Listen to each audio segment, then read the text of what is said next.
Halo semuanya, selamat datang kembali di channel ini. Jumpa lagi dengan saya Vicky Himpong. Aku berharap kalian semua selalu dalam keadaan yang sehat.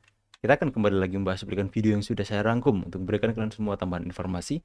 Semoga ini bisa memberikan informasi terupdate dan bisa mengedukasi teman-teman semua. Dan sebelum kita membahas videonya, buat kalian semua yang mau pesan kaos seperti yang saya pakai ini, teman-teman ya. Ini wapres kita loh. Silahkan kalian bisa mendapatkan link pembelian itu di sematan komentar video ini. Ada potongan harga teman-teman, 89.500 untuk satu kaos dengan kualitas yang premium. Kita akan segera untuk membahas video satu persatu dan let's do this. Let's go. Saya mohon maaf, jangan. Sebentar. Nggak ada suaranya di saya, teman-teman ya. Saya aktifkan dulu suaranya. Ini pidato Mas Wapres kita yang memberikan keuntungan kepada guru-guru yang mungkin ya menjadi ini undang-undang perlindungan anak menjadi jebakan ya untuk guru-guru kita ya teman-teman. Undang-undang perlindungan anak ini dijadikan senjata untuk menyerang para guru. Jadi mungkin ke depan perlu kita dorong juga Pak Menteri, undang-undang perlindungan guru. Guru itu bisa nyaman dan juga guru mempunyai ruang untuk mendidik dengan cara-cara yang ya tetap disiplin, tapi harus ada undang-undang dan perlindungannya. Ya kan akhir-akhir ini kita bisa melihat di media-media sosial di mana guru-guru itu masuk ke dalam penjara, ditangkap hanya karena cubit muridnya yang mungkin yang memaki, cubit muridnya yang mungkin sudah tidak bisa diatur lagi. Ya dulu kalau zaman saya teman-teman bukan dicubit lagi, dihantam pakai rotan ya, ataupun mistar dihantam di betis sampai pulang merah-merah. Kaki tangan itu merah-merah pulang dan orang tua nggak apa-apa ya. Guru adalah wakil orang tua. Pasti kita itu dipukul kalau apa? Nggak bikin PR, ya terlalu kabal ya, kabal lagi. Terlalu bandel dalam kelas teman-teman ya. Makanya ya, guru itu ya sebagai orang tua wali kelas kita itu berhak untuk mendidik kita. Tapi di era sekarang ini karena adanya undang-undang perlindungan anak ini itu jadi senjata untuk mereka menyerang guru-guru teman-teman. Sehingga guru-guru sekarang itu takut untuk bertindak lebih. Jadi kalau anaknya udah kurang ajar aja.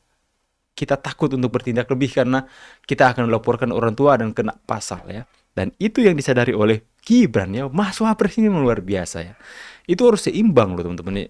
Kalian bisa melihat ada guru yang di Manado, murid membunuh gurunya ya. Itu terjadi, fakta dan real ya. Ya, hanya gara-gara gurunya menegur anak ini ngerokok kalau nggak salah ya. Ngerokok atau ugal-ugalan. Gurunya menegur, langsung ambil sajam, bunuh. Itu kejadian. Kalian bisa search di Google, murid di Manado membunuh gurunya. Itu di dekat tempat saya, teman-teman. Dan inilah yang menjadi catatan bagi Gibran bahwa ini tidak bisa seperti ini terus. Kalian tahu siapa yang membuat undang-undang perlindungan anak itu? Itu baik ya, tapi dijadikan alat untuk ya generasi anak-anak kita sudah tidak seperti zaman kita dulu ya, yang takut sekali sama guru gitu teman. Bolos saja takut ya.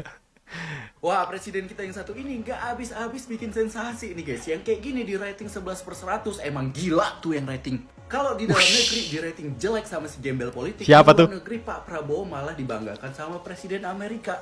Gak Donald cuma Trump itu ya aja, yang terpilih. Presiden Amerika Serikat juga mengatakan bahasa Inggris Pak Prabowo mantap. Great job. Proud of you. Sir, Really amazing. And your English is so good. Nah, jadi baru aja Pak Prabowo membandingkan percakapan antara dirinya dan juga presiden terpilih Amerika Serikat terbaru, Donald Presiden Trump ya. Trump. Isi dari percakapan itu tidak lain adalah untuk mengucapkan selamat kepada Trump atas terpilihnya menjadi presiden Amerika yang baru. Sumpah gue ngakak banget video ini tuh kayak sebuah tamparan buat gembel politik yang omon-omon doang ya kan. Kayak kita nggak selevel bos. Yang mau bagaimana nih, presiden kita ini salah satu lulusan terbaik Fort Bragg, beda kasta bos. Gak cuma bahasa Inggris, bahasa Jerman, bahasa Prancis, bahasa Belanda pun bisa. Kita doain aja presiden kita ini sehat selalu supaya bisa 2 periode. Setuju nggak? Setuju. Prabowo sampaikan, DPR itu tidak berfungsi. Buktinya wakil saya bukan layanan pengaduan bagi rakyat. Ngabisin uang negara mungkin. Hehehe. Ya, lantas kalau wakil presiden buka layanan pengaduan bagi rakyat, terus Dewan Perwakilan Rakyat itu untuk apa? Udah dibayar mahal-mahal oleh rakyat. Ya, banyak banyak mengeluarkan anggaran untuk membayar mereka, tapi seharusnya yang DPR yang buka pengaduan bagi rakyat.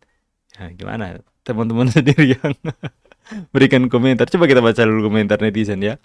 Ingat kata Gus Dur tentang DPR. Respect sama admin Gerindra.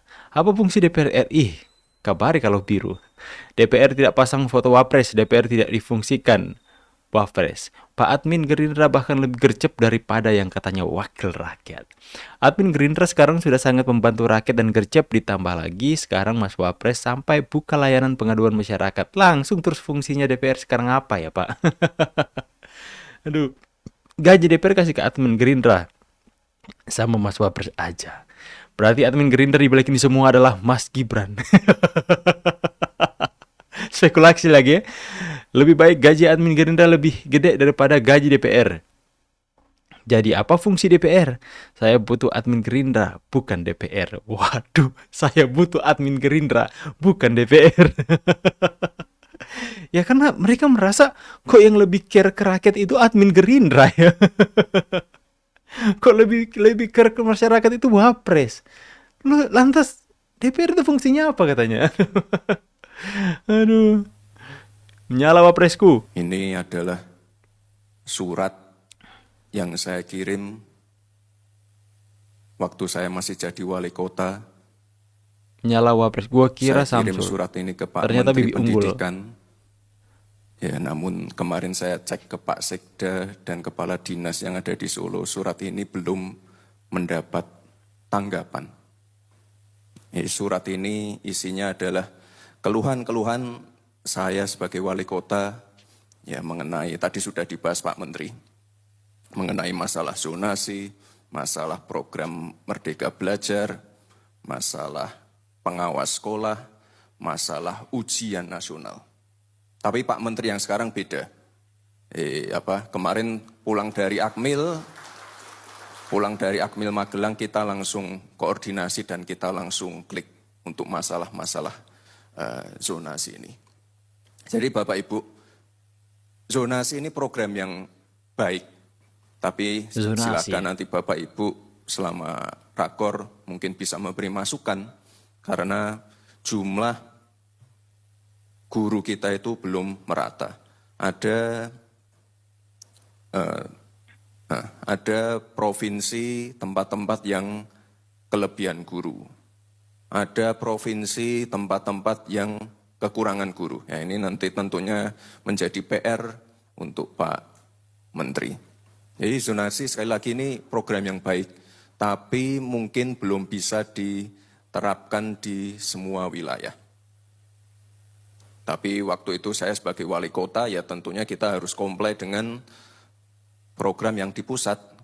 Kita ikuti program ini, tapi sekali lagi Bapak Ibu, tiap tahun permasalahannya sama. Komplain yang diarahkan ke saya sama terus. Tiap tahun berulang. Dan akhirnya saya bersurat, ya tapi tidak ditanggapi. Jadi intinya Bapak Ibu, ini mohon dikaji lagi, apakah akan diteruskan, ataukah akan kembali ke sistem yang lama. Silakan nanti didiskusikan. Jadi jumlah guru yang belum merata dan fasilitas yang belum merata juga. Dan tiap tahun fenomenanya sama. Pasti ada kenaikan perpindahan domisili menjelang PPDB. Ya, ini perlu dikaji lagi. Lalu selanjutnya Bapak Ibu, ini saya titip juga, kemarin sudah saya bahas dengan Pak Menteri juga.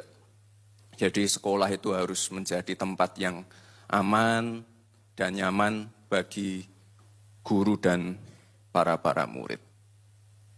Ini jangan ada lagi kasus kekerasan, kasus bullying, jangan ada lagi kasus kriminalisasi guru. Ya, salah satu contoh-contoh yang ada sekarang. Sudah ada undang-undang perlindungan anak. Tapi nah, itu yang tadi teman-teman ya. Jadi, saya tuh benar-benar apa teman-teman ya? Jadi excited dengan sudut pandang dari seorang Gibran Rakabuming Raka. Seorang yang masih muda, tapi pemikiran dan wawasannya begitu luas. Itu memberikan satu harapan bahwa Indonesia akan lebih maju di tangan Prabowo Gibran.